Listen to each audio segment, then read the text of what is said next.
Greetings and welcome to FactionMasters Season 7, Game 2. This game will be featuring the Breakers, played by DeadSans, against the Fallen Kingdom, played by DeadRef. And I have DeadRef with me here now. Welcome to the video. Yeah, thanks for having me. So, I don't know if you're a long-time Fallen Kingdom player. Your badges indicate that maybe you are. Or at least, oh, actually this says Season 7 and Season 8. Anyhow, my first question is, what do you think of the changes? We got some new buffs or perhaps side grades to the Fallen Kingdom. Rhett Talos has got more hit points. Can't go wrong with that. We had I'm looking for, where is that guy? Not Dragos, the champion. Oh, Gul'das. Yes, up to 9 health and you can summon off of him. And then the change to Blood Summon. What do you think? Do you like this new Blood Summon better than the old one or the middle one? Yeah, it's definitely a loaded question. But yeah, I guess a little bit of background. Started playing in February of this year, and Fallen Kingdom was really the first faction that I had a great mentor, Eden, and one of the first factions that I really had success with, but also just love the theme, love the deck. It's really my favorite still now. Didn't play it as much during the original Blood Summon changes, but now, with the new round of changes, I would say I've been playing it nonstop. And yeah, I do like the changes, actually. I miss being able to self-kill with the old Blood Summon and get that reach and boost up the warriors really, really fast. But I will say, there is enough that's back in your favor as a Fallen Kingdom player, in my opinion, where you still get the reach, you still get massive threat with the reach. The Gul'das changed, giving you even a little bit more reach maybe than you used to have. I think the biggest difference is you just can't power up the warriors like you used to be able to, and you can't do that nearly as easily. But yeah, I think the extra 2 life on Rhett it feels good to me. It feels necessary. And that economy swing, it just gives you just a little bit more where you can feel kind of balanced. You have a lot of tools at your disposal, but you're not just killing the opponent with 7 to 9 attack value warriors all the time. So yeah, I like them. I'll just kind of sum it up and say I like them. I think they did a good job. Obviously, as like a newer player just starting this game this year, I didn't know how these things typically turn out, and yeah, I'm happy with where it ended up so far. Yeah, it's probably one of the factions that's had the biggest changes in terms of the number of adjustments to it. Maybe only the Vanguard are kind of in that league. So how do you approach this match against the Breakers? What are the challenges? What kind of strategies are you looking for here? Ooh, yeah, another good one. I was definitely scared of this matchup a little bit, to be totally honest. It's one of the ones that I've played the least. I feel like I don't see the Breakers get as much traffic on the ladder, and so I have definitely less experience playing them. The biggest things I were thinking about were, oh no, what if DeadSans plays the ranged game and tries to keep me at a distance? I think that's kind of a nightmare scenario for Fallen Kingdom, because even though they do have the reach, they don't have that constant range threat. And so yeah, you're looking at the Wind Archer. You've got the I forget the big champion that I think can also attack pretty far. And then a lot of pushing and flying that can get things around into positions that are a little bit harder to plan for. So I was definitely concerned about that. The things that I was thinking of are try to limit the number of targets I give.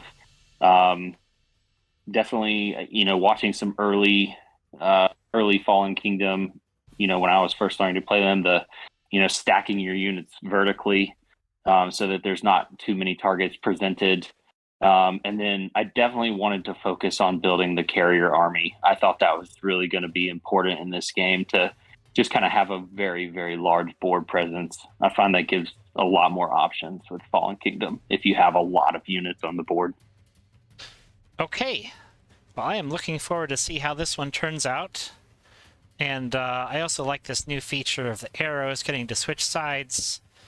We can see it's great. both great. hands. Especially this is fun because of what DeadSans does. If you're looking at the log, you can see already he's going to dump his entire hand at the end of the first round. But we'll just hit play and let it play out. We might peek in on the breaker hand from time to time. I don't think I'm going to switch back and forth with every single turn, though. Protecting the Mind Witch here. And you're not attacking just yet. Boy, I feel like this is zipping by a little faster, too. This used to be so slow on my machine. I think some of the recent changes made it better. So with 7 magic, there's a lot there. It's enough for Kal-El if he wants it. And I noticed you did take 1 point of inactivity damage just to get all your guys lined up here, and Rhett's he's gonna heal back with the pyre, sacrificial pyre anyways. So we'll resume that's play the benefit. here. Yeah.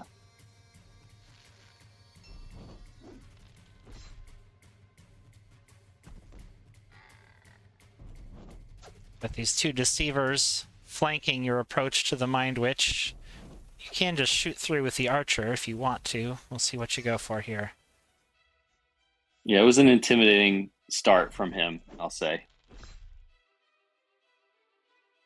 Not what I wanted there, for sure. Let's see if you get lucky here. No symbols. Oh, there we go. Got a new carrier. Grow the Swarm, and it is Kal-El. And let's see who's going to get blasted here. That carrier past the deceiver. And the Mind Witch that copied it. Ah, yeah, that was a good move. Yes, that was. I'm assuming this would have pushed the warrior over to Takulu if it had not succeeded. Mm-hmm. Slight failure there to kill that archer. So you will be able to put some damage on his units.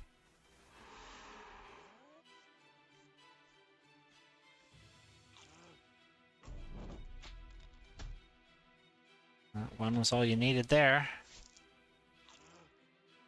And I imagine you're going to heal this carrier here. That's what I would expect. This statistic. Except not. This statistic. That statistic I think is very important to call out. When you have a carrier next to a deceiver, you have a 69% chance to do 1 damage. So it's definitely something that I was watching out for, and it kind of bit me. It's kind of something to watch out for, and interesting to see how it plays out, I think, in this game. Yeah. However, as the Breakers, you are rolling a lot of bow dice, so they get plenty of misses of their own. It's true. Yeah, see, there it is. There's there was one the symbol to make it a 0. And DeadSans is content not to summon a lot here, just sort of pushing your guys around. Let's see if Takulu... oh, nice push there with the deceiver. Takulu goes with the push, with the kill or the capture.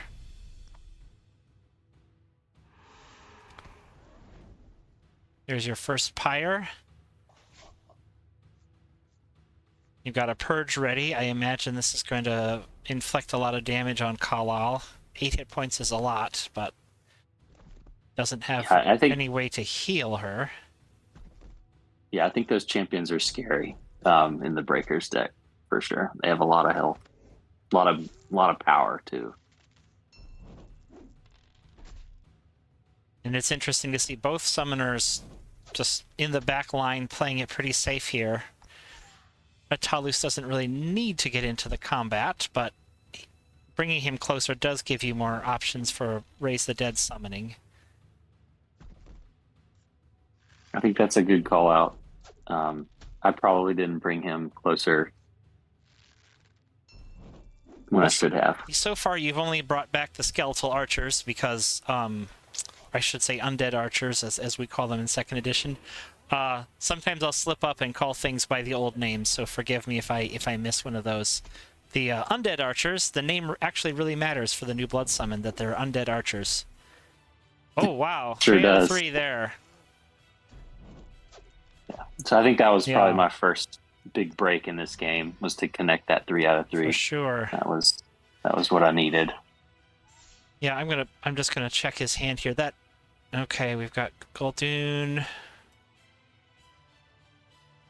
Okay, still has the other mind control in the deck. Yeah, this mind control feels like it's not a very good use of it. And when I see that, normally that tells me, oh, maybe he's got 2 mind controls in hand and just wants to get rid of one. But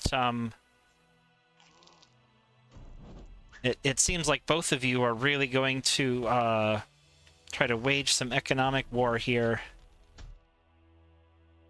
Yeah, I feel like he kind of forced the economic game by playing at a distance for so much. Yeah. I feel like the faction that has the most ranged power kind of dictates that to a degree. At least that's my experience with Fallen Kingdom a lot. And so, no symbols. Yeah. No symbols, no problem. Yeah, that was a good one. Let's see if you can get 2 more. Wow, really putting the pressure on here.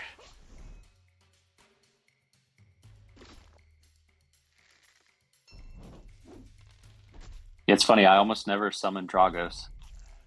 But I think if you're going full econ, Dragos is a good choice with Fallen Kingdom. Yeah, I'm trying to think if I were the... Just pause it for a minute here and switch sides. If I were the Breakers player, how would I come back from this? You're not really in a position to assassinate Rettalus. You got lots of health on your side of the battlefield. This is really kind of the quintessential zombie horde attack. It's a very slow-moving advance, but every time you kill them, they just keep coming. Yeah, that's what I was hoping for. Yeah. I'll let the viewer ponder the answer to that question. I'm probably not qualified to answer it myself. I'm not very good at the Breakers. But, yeah, just slow and steady with these undead carriers. Yeah, the Tempest makes it even an even slower advance. And then the whiff it never feels good. No, but that one is actually pretty well protected. It's not like you're going to lose him because you whiffed. Thankfully, yeah.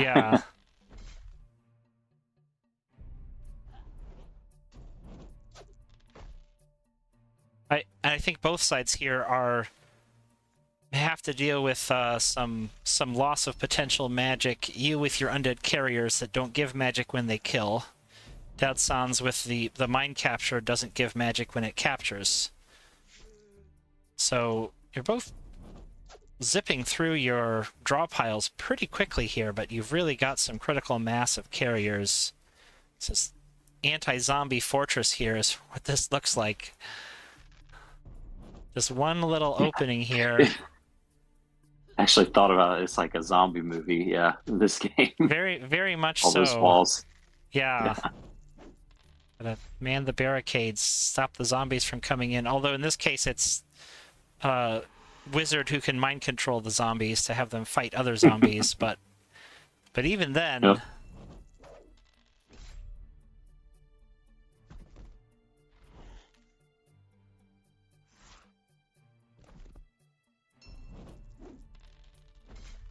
Now that was when you needed it. Needed the life drain. Oh yeah. Now I'm pause this to ask you a question for just a minute. Why did you choose the skeletal archer instead of one of these carriers for Dragos to eat? That's a good question. That's probably more the answer is probably more rooted in that at this point in the game, we were playing it pretty much like a live game. Like we were just going back and forth, Hmm. like immediately. Um, Looking back, I think I was a little bit worried about would he if I took out, let's say that took out that carrier next to the gate This with one. 9 health, Yeah. or Oh, well, he sorry, still this one here. controlled that This one that one. here. Yeah, Yes. yeah. So let's say I did one of those, right? My fear was that he would bring something out. Can't remember. Isn't there a couple units that have 3 movement Yeah. with the breakers? We're talking And about the wind so, archers. Yeah. yep, that's the one. And I was afraid that he would bring one of those out and focus down Dragos Okay. in a way that I didn't expect. And again, I'll admit that might have been too cautious. But yeah, so I went for the archer instead, so I could shift up and keep things moving that way. Yeah. Okay. Yeah, sounds good. You do want to protect those champions.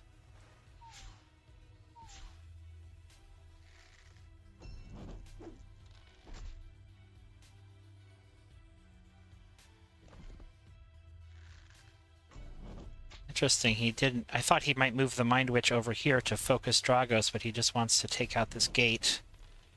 Limit your summoning options. Hmm.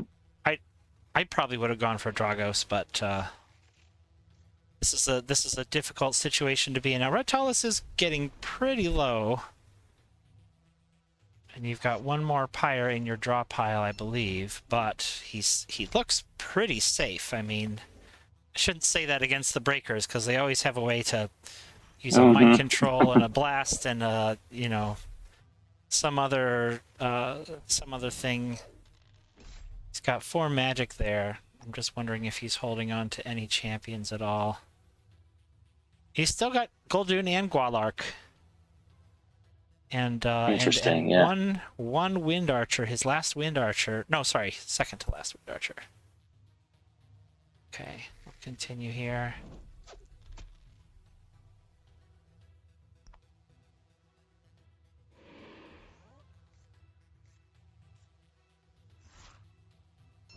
If you'll notice, I just made a pretty critical error there, All right. and I was actually sweating it pretty good because of exactly what you mentioned, right? Yeah. Like the mind control and the blast. I was like, oh Mind wait, I control, forgot. well, it's let's see. Blast is no, wrong deck. Switch it around here. Yeah, and it might become a little bit Unbeknownst more to you, obvious. he doesn't have a blast. But if he did have Right. a blast, this would have been the tricky thing about blast is it's got to be clear sight spaces of your summoner. Mm-hmm. So he'd have to mind control here, and then have a wind archer here. It would be really difficult to set up with a wind archer. That's true. Theoretically, he could summon a wind archer here. Now, how are you going to get this carrier out of the way? Well, if you had 2 blasts, he's already used 1. So yeah, you could blast through here and then come around and get Ret 4 for 4, which I might try it if I had the chance. I think you're safe here. Obviously, we know he doesn't have a blast, but you didn't know that. It's true. You look pretty well protected by this massive zombie horde. I think I should have at least like dropped that gate beside me, and then I did decide to take out that gate, and and I'm actually not convinced that destroying that gate wasn't a mistake. But thankfully, he didn't quite get it all the way. He did manage to get one of my own archers, but I had 4 life and it only hit for 2. So yeah, that was very close. I was sweating that one. And then I, kind of recovered and played the ultra safe conservative move after this turn. So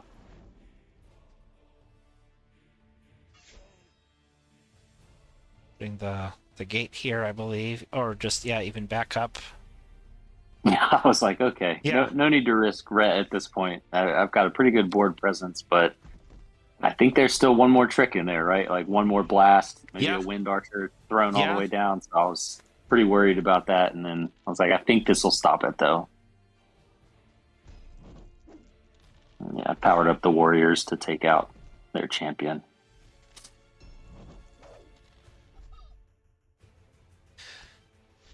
Oh, and then I guess he just gave up at that point. As well, he Yeah. may have. There was not much left for him to do. Yeah, it really strikes me that the wall placement very defensive. But if he had had another wall over here, it would have been more ground for you to have to block, and maybe a way to sneak a Wind Archer back here at the end. But congratulations, good Thanks. win, well played. Didn't even have to use Goldass, but the extra 2 health on Ret Dallas sure came in handy, right? Yeah. That's I almost said something about it at the start. I was like, oh yeah, no, that definitely comes into play. If I didn't have that, that would have been one less critical unit. It's yeah. That I wouldn't have had. So it's a big deal. I think it really gives you that little bit more economy, that you need. All right. Well, thanks for joining us, DeadRef. We look forward to seeing you in the next round. Any closing comments here before we sign off? No, I think just thanks for having me on. This is cool to be a part of this because coming in as a new player this year, watching all the old FactionMasters. So yeah, definitely appreciate being here. Well, we're glad to have you. And thanks also to all of our viewers. We will see you next time for more FactionMasters.